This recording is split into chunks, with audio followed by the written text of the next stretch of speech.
Nanawagan si Pangulong Bongbong Marcos ng courtesy resignation sa lahat ng kanyang cabinet secretaries matapos ang halalan.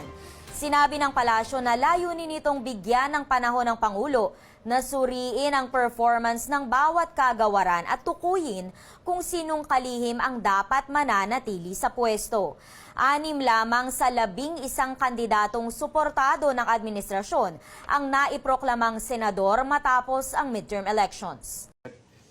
You know, I think the President was very clear last Monday that all government officials, top to bottom, need to focus on the people. Kailangan sa tao na tayo nakafocus, tama na ang politika, tama na ang gulo. Kailangan magtrabaho tayo para sa mga kababayan natin. Yun ang sinabi ng ating Pangulo noong Lunes.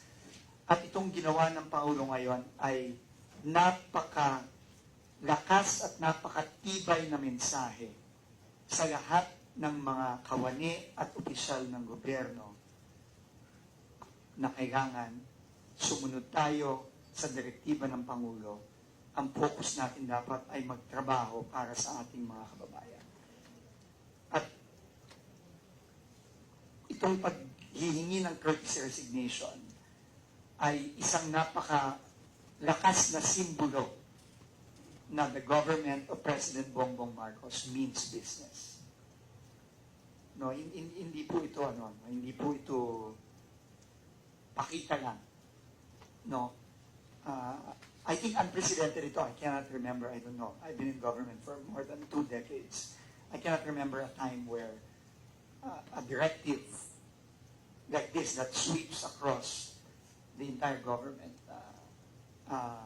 has ever been done by a sitting president.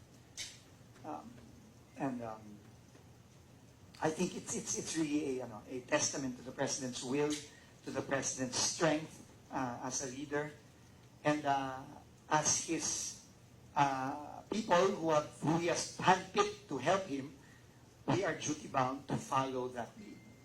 No, and I will submit my courtesy resignation. In fact, I will sign it right after this, and I will send it right after this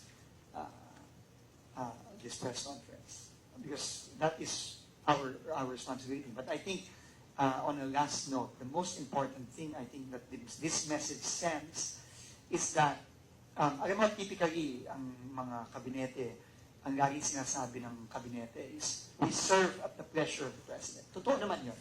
Pero itong ginawa ng Presidente ito, itong mensahe niya, nabasa ko yung statement ng Malacanang, hindi lang serving at the pleasure of the President. We serve at the pleasure of the people. Yun ang sinasabi ni Pangulo. Kasi ang sabi niya, kailangan tayong lahat, tao ang focus, hindi ang mga iba't ibang bagay. So with that, I serve at the pleasure of the President, and most especially, we all serve at the pleasure of the people.